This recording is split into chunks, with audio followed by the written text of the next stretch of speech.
our next performer is our first graduating senior of the night. Aw, sad. Aw, sad. Aww. Thank you. Gross. Yeah, aging is gross. That's why I never do it. As you can tell from the fact that I have a 12-year-old's face. Anyway, our next performer, he's a graduating senior. He's the former chairman of the Yale Record. And he's a really great guy. Please welcome Aaron Gertler.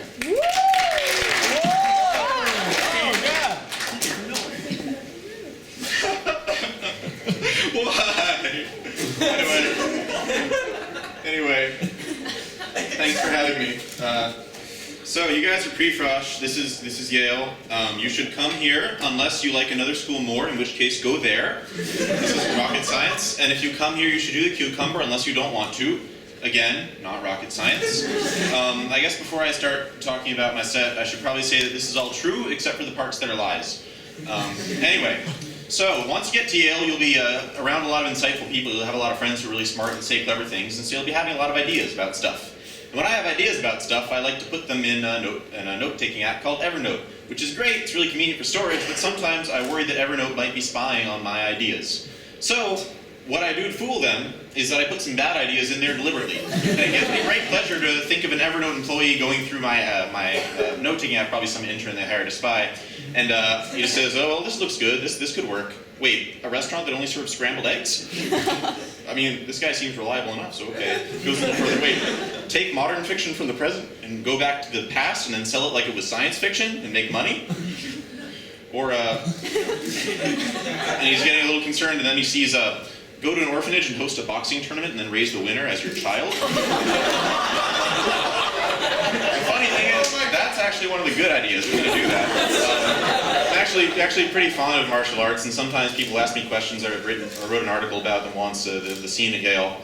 And a friend of mine once said, Aaron, what martial arts should I learn if I want to look threatening, if I want to be able to threaten people? And I said, you know that martial arts are about self-defense, right? Like, there's no martial art that's about beating people up before they attack you. And she said, well, what should I do then? And I said, I guess you could wear like a threatening shirt or something. And then I thought to myself, what would be threatening on a shirt? Well, you could put a picture of yourself on the shirt. In the picture on the shirt, you're punching someone in the face. That would be pretty threatening. But then I thought, wait, you can take this a level deeper. What if you put a picture on your shirt with you punching someone in the face, and then the person who in the picture, who's you, is also wearing a shirt with you punching a different person in the face. But wait, what if that person is also wearing a t-shirt with you punching a third person in the face? So it would only take about 7 custom t-shirt printings before you had a shirt that was so threatening that no one would ever doubt your ability to cause them physical harm. Or you could, like, carry a gun or something, but I think that's a good idea more. Anyway, so I'm going to change the subject here and talk about hookups for a little while. So, some of you may be wondering what a hookup is. If you managed to have some hookups in high school, congratulations. You might have had a car, or like lived in a city, or in other ways had physical circumstances where you could actually get to another person's house. I didn't have those, but anyway, so I'd like to tell you kind of what a hookup is like. So the most recent hookup I had before my current 3-year relationship, which I still remember, sorta, was started in a dark room, as hookups will often start in. People were dancing around me, but I was stuck in a small group of people who I knew, and I was kind of scared to do anything because I'm scared of women. I'm also scared of men. I'm pretty much scared of everybody. I was really nervous most of the time.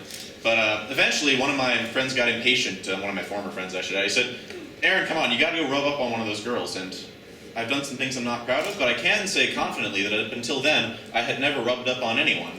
It didn't seem like the right kind of thing to do. And I said, oh, no, I'm fine. And I went back to dancing with the group. And a little while later, he said, come on, Aaron, you got to go rub up on one of them. Like, will you stop using those words? What a human being should do to another human being. And he finally said, are you gay, man? Is that it? And I said, what? And he's like, there are a lot of gay guys here. I can totally hook you up. You can rub up one of those guys. And for some reason, I have nothing against gay people. My sister is gay and so on, but like, the patriarchy hit me with the force of a locomotive, and I said to myself, that's it. It is manly there at the time. And somehow I developed this sort of animal magnetism, and I walked up to the nearest table, which had some girls dancing on it, and I just looked up at the table, and I just kept standing there and looking up at the table until one of the girls got down. I don't know what had come over me. It has not come over me since, whatever it was. And I'm kind of ashamed to say, but I did rub up on her. That happened. So a couple hours later, we're in her bedroom. And you can tell, I think, this is the important thing you should take away about hookups. You can tell if a hookup is going well when you spent the last 2 hours sitting in separate chairs, listening to music, and not touching each other, not speaking to each other, and not looking at each other. And then finally, she runs out of songs in her iTunes library, you turn off the lights, and you go to town. I'm kidding, I'm kidding. What actually happened is that we kissed once. She had more teeth than any person I've ever met. Then we did what seemed like foreplay for a while, but it turned out that, in fact, she was just trying to get the blanket away from me, and then she went to sleep, and I was there on the bed, pinned against the wall with no blanket. That was the longest night of my life. Watch out for hookups. They're good ones. They're also mine. Thank you.